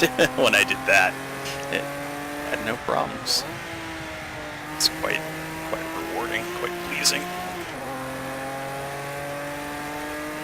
It's been a solid workhorse though. I mean, the price when I got it was probably around $300, which for something with a 3-pedal setup and an H pattern, now I don't think you can find that anywhere. So that price range. I mean, the G920, sure, basically the same thing, right? But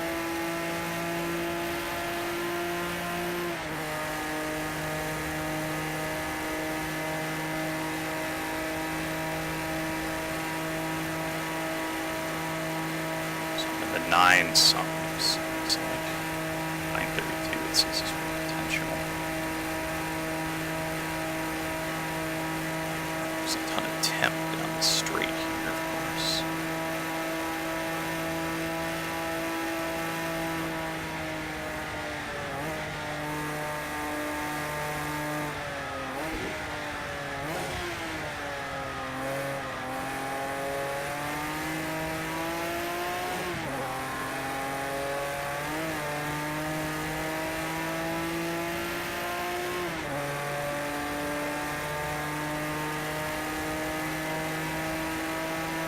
That's because I hit it left, right.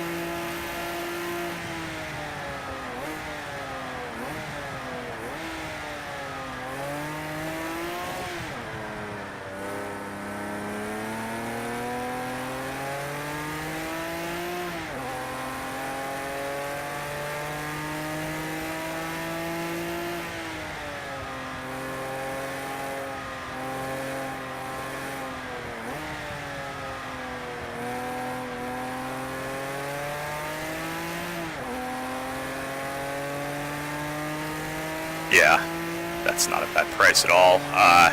Yeah, the last time I looked, like when I bought the G27, I think it was still, Fanatic wasn't really selling in the US, because there weren't really any wheels that worked with, I was still on Xbox 360 at that point. I think it was Forza Motorsport 3 or 4.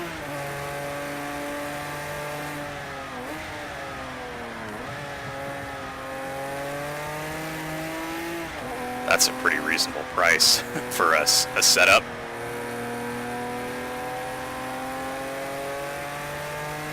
That's actually a very good price. I think you're good, Monel.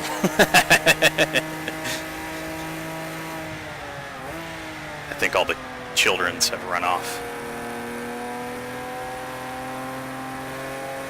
Yeah, Darren, I mean, the G27 has served me very well, so if you can find them in good nick, I would certainly recommend it. $150, I mean, that's... There is a bit of a crapshoot, maybe it's been abused or something like that, or some of these nasty sweats all over it or something, but to get all wiped down, fine.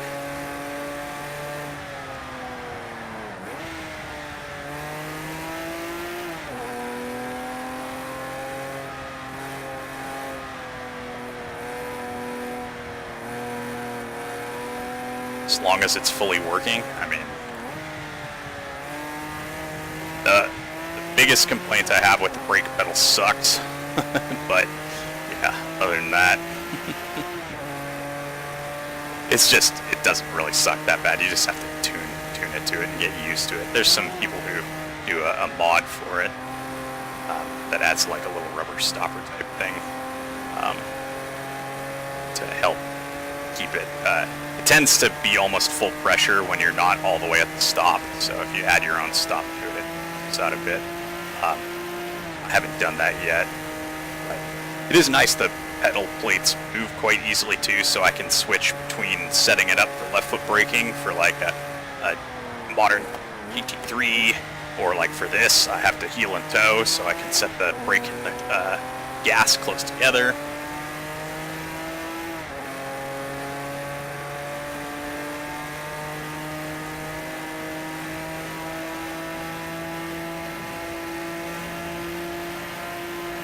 Yeah, it's definitely a solid way to go if you're, and I always recommend to people too, if you're just getting into it, don't spend a ton of money, man, because you might get into it and find out that, you know, sim racing just isn't for you. You know, it's not your Need for Speeds, your Forza Horizons, where you're like a DK the day you step into it. So like, I would start cheaper. That way you can make sure that you're actually going to get your money's worth out of it.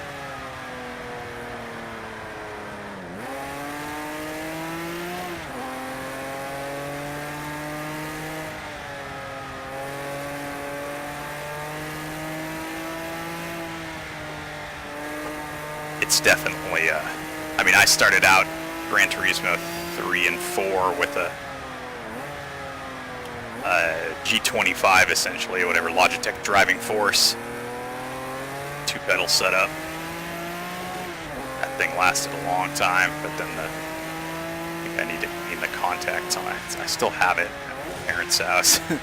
I was thinking about busting it out and trying it, but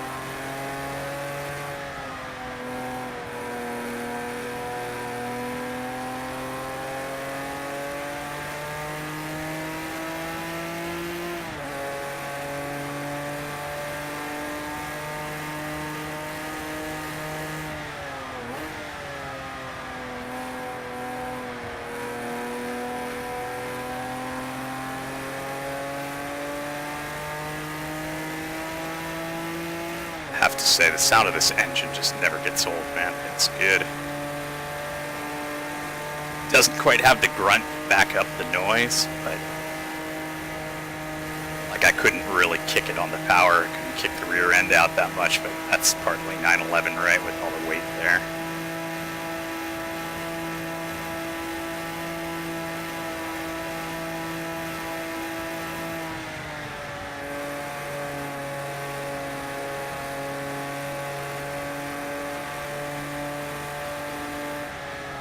Okay, so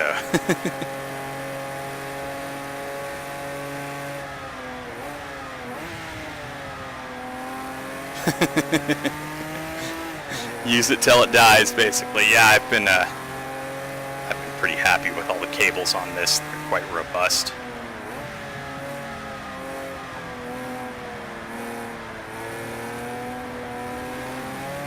Jeez, could have waited through the carousel, couldn't you?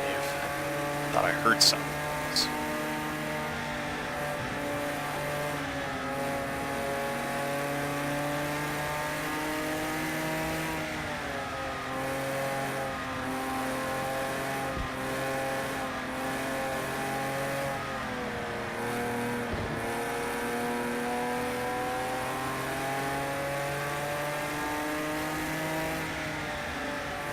Yeah, I gave up consoles after the Xbox 360. I figured, no, I'm going PC just because it's far more flexible, and I could use it for work as well. But Yeah, I know Mono was trying GT6 recently. But yeah, Gran Turismo 5 really burned me, actually. I got a PS3 kind of as a Blu-ray player, kind of like with PS2 as a DVD player. And then Blu-ray just, it was cool, but then I got GT5 at that point, and it just was not a significant improvement. Ooh.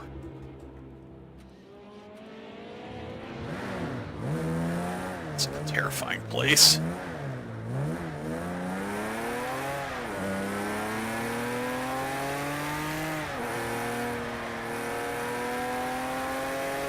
Oh yeah, I like the historic cars. They're much more interesting in a lot of ways. Especially, I like the age pattern a lot. You feel just more involved with the process. Yeah, I mean, you definitely have to drive the car at a more reasonable level, and it punishes you if you start dicking around too much. Like I was saying, GT5 really burned me. I actually played it a bit with the G27 here, but just that game was like, didn't feel finished. I mean, sure, there's lots of cars, but 50% of them didn't have interiors. Like, I might as well, I could be driving a Honda Civic or something like that. It's like, what the hell were you guys doing the whole time? And from there, GT Sport really doesn't appeal to me at all. I mean, once I got Project Cars actually several years ago, and I had it sitting there, but I was, like I said, I was doing my PhD, so I didn't have time to do it. So actually, I got started in Project Cars 2 while I was writing my dissertation. I was writing hours and hours, and so I just, crap, man, I need to drive. Actually, I was watching a lot of YouTube while I was writing, and Jimmy Broadbent, when he did his Gran Turismo 4 100% playthroughs, that really got me back into it. I went, oh yeah, man, I really missed that. And so yeah, I mean, that kind of got me back into it. And so yeah, I played a lot of Project Cars 1. Oh shit, I over-revved there. Which was good. It had its had a lot of its problems, but yeah. And then I picked up Project Cars 2. Yeah, man, it feels really good to get back into it. I really actually learned quite a lot from Project Cars. Like, before that, I had never played I played a bit of like GTR2 and stuff like that, but I didn't really have a hardcore simulation mindset, so I had to learn quite a bit. But I'd also watched a lot more racing at that point. When I played Gran Turismo back in the day, I really didn't know that much about racing. So I've improved quite a lot just in the past year. I mean, I would like to do more kind of online competitive racing. I just don't have, it just doesn't work with my schedule. I can't really schedule my life around online races. It just doesn't work for me. So the occasional pickup here and there with Yuri. I was doing this stuff with Fred for a while, but that kind of fell through.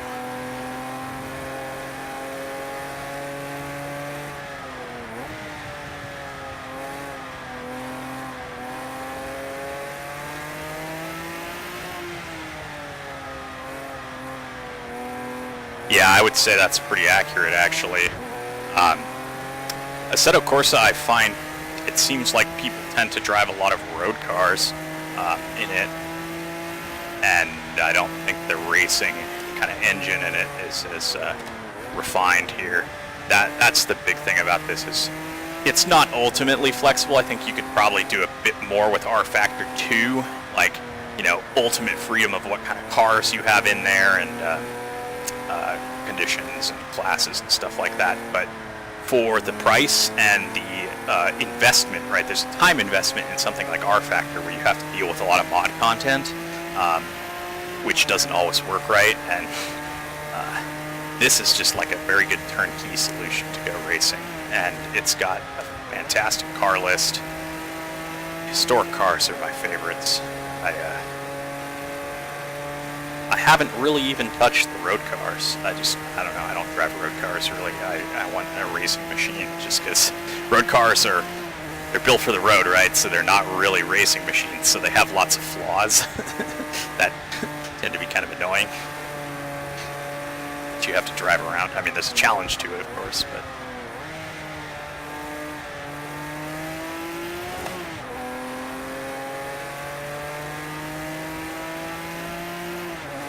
yeah, that's a good way to put it.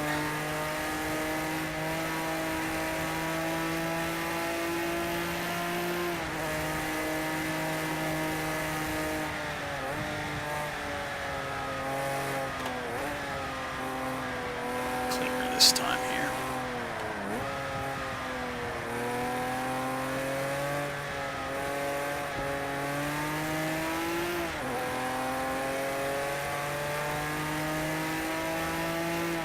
Yeah, I tried this weekend. I was back at my parents' place to visit, and I brought my controller with me. I didn't bring my wheel with me, and I popped in Forza Motorsport 7 and tried it with controller.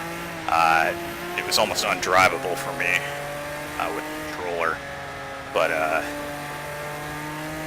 I don't know, I did have the steering set to simulation. I probably needed to turn it to normal and stuff like that. I think I could do it with controller. Problem with steering wheel and when I did it in Forza 7 is the animation that the driver does, he only turns 90 degrees. That's full lock, or that's as far as the animation goes. So like it really messed with my head if I kept turning the wheel and it wasn't one-to-one with the driver of the car. That breaks my brain. So it just felt understeery all the time. It's not that good with the wheel. It's been way too sensitive. Then again, I haven't devoted a ton of time to getting the settings to work. So I probably could make it feel a bit better. To be honest, I like Horizon 3 better than Motorsport 7 because the kinds of car, I like the open world of it. I want to be able to cruise with those cars or, you know, go somewhere like, I don't want to drive a rally car around Silverstone or something like that. It doesn't really make sense. I have a different option for that. So at the moment, yeah, I mean, the car list is amazing. They have things that I would love to see in Project Cars, some of the historic racing cars and stuff like that. It's quite incredible, but the feel of it is... I think I've moved on from that time in my life. I think it's more, it appeals to a broader audience. Where I probably would have, you know. Also, here's the other thing. They've really pushed towards microtransactions and DLC. You can see it with, it was really kind of gross in Forza Horizon 3. Like when I first jumped into that, they're like, here's a free car, and it was the Huracan Super Trofeo. And I was like, oh, cool, I love this car. And I went to go use it. They're like, oh, this is DLC car. You need to buy the DLC that comes with this. Fuck you, dude. So it's not a free car. You're not giving me a car. You're giving me an excuse that sits in my garage to buy your fucking DLC. That really pissed me off. And then things like, you know, you have to spend credits to fast travel and all those things. They're all designed to get you to waste all your money and then buy the tokens so that you can buy the cars. Or by the car packs. That kind of stuff kind of grosses me out. I can see that occurring in Motorsport 7 as well. That kind of stuff pisses me off. So it kind of turns me off to that. Because then they're really, really frugal with how they dole out money. And you really can't afford to buy the cars you want to buy. Like, even in Forza Horizon 3, something like, you know, the GT40 is a couple mil, and some of the more historic cars are 20 million. It's like, shit, you know? Basically, you have to buy it with real-world currency. Otherwise, you're never going to get that without, like, serious grinding.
Yeah, the painting is nice. I've moved away from being really interested in the kind of like problem with Forza, right, is all you do is you just add the best part, right, generally, and that's how you get the fastest car. I'm not as interested in that per se. I do like the paint and stuff like that, and all the customization you can do in that respect. That is quite cool. That is for sure appealing. You get good classic liveries and stuff like that.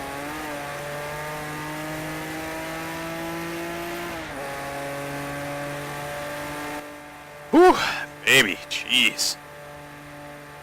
Oh yeah, I can imagine. Alright, so the best time was a 940, which is faster than the other Porsche. Beat the Stig.